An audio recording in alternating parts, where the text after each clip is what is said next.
Essa semana, né, a gente vai ver transgênese. E essa semana é a semana 3 do PET, volume 3 do Estado.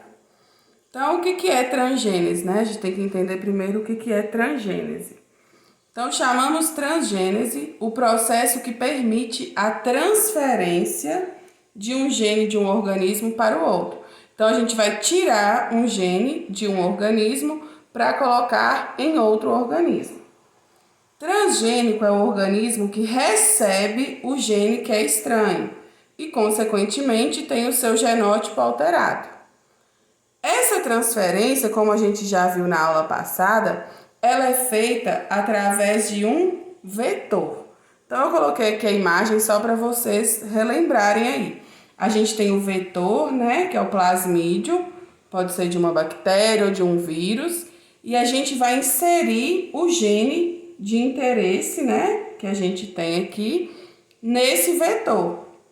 E é o que a gente chama de DNA recombinante.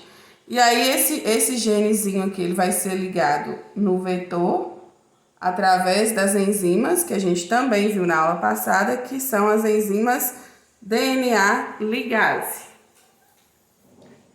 O primeiro tipo de transgênico que a gente vai ver é o milho, né? Aqui são só alguns exemplos para vocês entenderem como que é usada a transgênese, né? Então, a gente tem o milho transgênico. Para que foi criado esse milho transgênico? Então, primeiro, pegou um gene da bactéria, Bacillus, né? Não sei se vocês não precisam decorar o nome, e foi enxertado no genoma do milho. E aí, essa planta, né, que é o milho, ela se tornou resistente ao ataque de lagartas que as parasitam. Então, no caso, o gene da bactéria, ele produz uma proteína que vai matar essas lagartas. Então, pegou o gene da bactéria, né, que tem a propriedade aí, então, de ser resistente ao ataque das lagartas e colocou esse gene no gene do milho. Então, esse milho também passou a ser resistente ao ataque das lagartas. E aí a gente tem vários eventos, né, de milhos transgênicos que foram aprovados. Mas eu coloquei essa imagem aqui para vocês verem que a aprovação maior desses transgênicos é pela resistência de insetos e tolerância, né, a herbicidas que são utilizados. Então, a maior parte dos transgênicos aprovados na questão do milho é a resistência a insetos e tolerância a herbicidas. A gente tem também a soja transgênica, né? Ela é comum, o que acontece com ela? Quando ela recebe uma aplicação de Roundup, sei lá como é que fala, acho que é assim, que é um tipo de herbicida, né? Que ele é utilizado na agricultura. Quando essa soja recebe esse herbicida, o que acontece com ela? Ela morre, né? E esse herbicida é para atacar as ervas daninhas que crescem na soja, né? O que eles fizeram então? Incorporou um gene de uma bactéria, que essa bactéria ela é resistente a esse herbicida. Então, quando eles colocaram o gene dessa bactéria, esse gene que é resistente a esse herbicida, nessa soja, ela também passou a ser resistente a esse herbicida. E aí, quando joga esse herbicida, ela não morre mais. Apenas as ervas daninhas são destruídas, né? E a soja consegue ficar lá intacta. E aí eu coloquei também um exemplo para vocês verem que as características dos eventos que são aprovados, né, de transgênicos em caso de soja, são aqueles que têm a tolerância a herbicidas também. E aí a gente tem, né, a transgeníase, ela é um assunto muito novo e muito polêmico, né? O uso de produtos transgênicos ele está causando polêmica entre os produtores, os ambientalistas e os cientistas. E aí a gente vai entender por quê. Os produtores e os cientistas, eles defendem, né, essa nova tecnologia, que é a transgênese, Por quê? Um exemplo aqui da soja, ela vai aumentar a produtividade e se a gente tem uma maior produtividade dessa soja, ela fica mais barata, né? Para quem vai comprar e para quem vai plantar isso aí. Então eles defendem isso, né? Que essa tecnologia nova, ela aumenta a produtividade e barateia os custos desse produto. Já os ambientalistas e os outros pesquisadores, eles são contra essa nova tecnologia porque eles afirmam que os produtos transgênicos são perigosos. Só que isso é uma polêmica, né? Muito grande, mas na verdade ainda a gente não conhece, né? Os efeitos desses transgênicos, eles são desconhecidos ainda. E aí a gente não sabe como ele age na saúde humana e nem os impactos que ele pode causar ao ambiente. Por isso que tem tanta polêmica em torno disso aí. E aqui só para mostrar a vocês que todo produto transgênico, ele tem esse símbolo aqui na embalagem. É obrigatório a vir. Então, toda vez que vocês pegarem uma embalagem no supermercado que tiver esse símbolo aqui, significa que esse alimento é transgênico. Outro assunto, né, que também está relacionado a isso é a clonagem. O que é a clonagem, então? São organismos que apresentam o mesmo material genético, né? Então, todos os organismos que apresentam o mesmo material genético são considerados clones. E aí, essa clonagem, ela pode ocorrer de duas formas. Ela pode ocorrer de maneira natural, que eu até coloquei um exemplo aqui. Então, a gente tem os gêmeos univitelíneos, né? Que eles são clones, naturalmente, né? Falando. E também a gente tem as espécies que têm a capacidade de se reproduzir assexuadamente. Pus o exemplo aqui das bactérias. As bactérias se dividem, né? Elas se reproduzem assexuadamente, então elas também são clones, porque uma bactéria dá origem a várias com o mesmo material genético. E aí, além do natural, né, do processo natural da clonagem, a gente tem também a clonagem que acontece artificialmente. Então, aqui um exemplo, né? A gente tem a ovelha Dolly, né, que foi muito comentada. Então, por meio de técnicas que permitem desenvolver um animal ou uma planta a partir de uma célula somática, ou seja, uma célula diferenciada dela, ou do núcleo de uma célula desse tipo.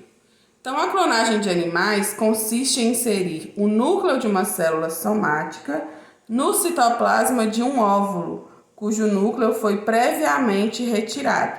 Então, vou explicar no desenho. A gente tem a ovelha A e a ovelha B. O que faz, então? A gente pega o núcleo de uma célula diploide, né, da glândula mamária dessa ovelha e tira também o óvulo, né? Tira o núcleo desse óvulo e deixa somente esse óvulo, então. Então, ele está um óvulo sem núcleo. Então, é o óvulo, foi retirado o núcleo, né?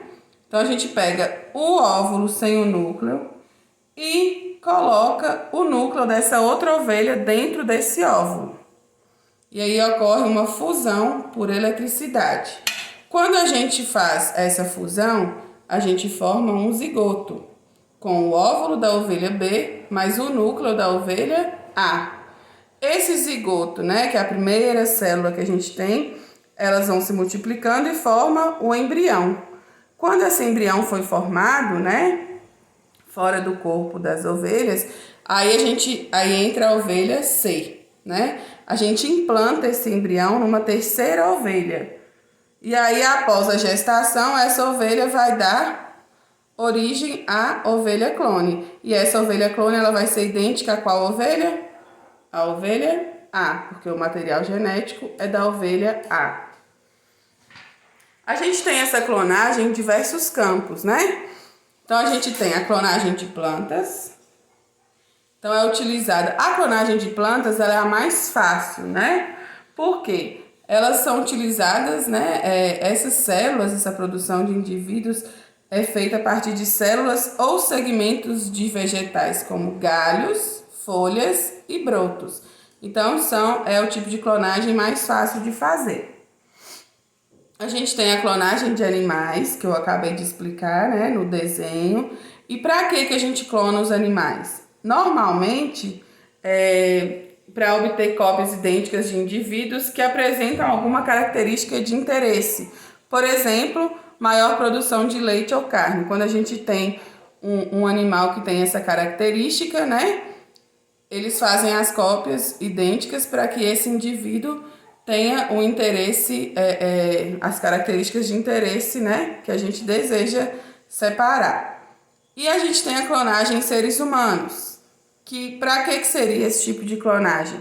Para fins terapêuticos, né? Então a gente usaria como produção de órgãos que alguém esteja necessitando, produção de tecidos para a gente transplantar.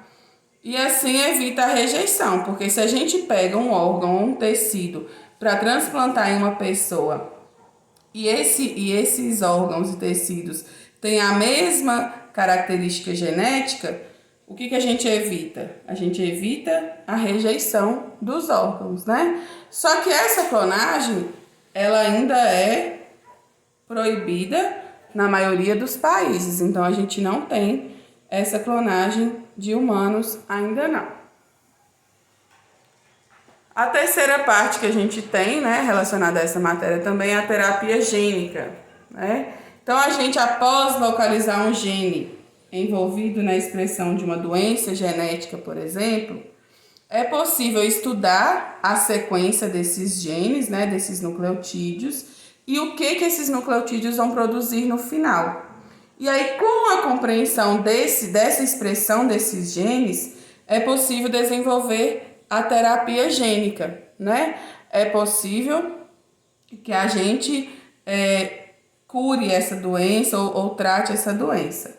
E esse tipo de terapia também, a terapia gênica, ela utiliza o DNA recombinante, que é o que eu falei, o plasmídio, coloca o gene de interesse, e aí a gente tem o DNA recombinante que vai ser inserido no novo ser, né? Então, o objetivo da terapia gênica é reparar as deficiências de um gene ou de um grupo de genes afetado, ou até mesmo inibir a expressão desses certos genes. Que às vezes a gente tem um gene que a gente não quer que ele seja expresso.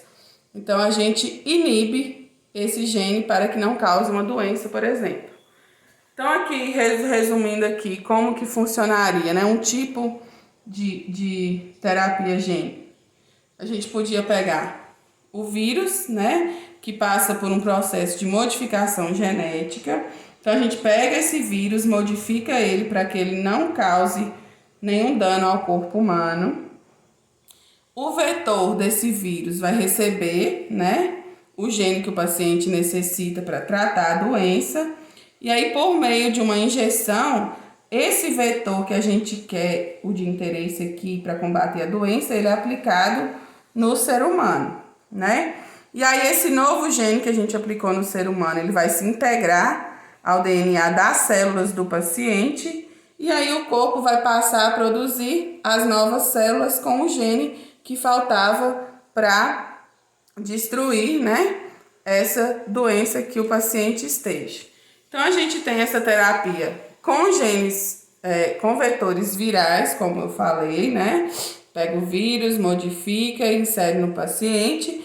E a gente tem a terapia gênica com vetores não virais, né? Então, a gente pega um plasmídio que contém o gene que o paciente precisa e aplica, né, essa terapia no paciente. E aí o vetor do início, ele transporta o gene para dentro da célula. Dentro do núcleo celular, o novo gene não se integra ao DNA da célula hospedeira. Ele vai ficar lá, mas não vai se integrar ao DNA da célula hospedeira.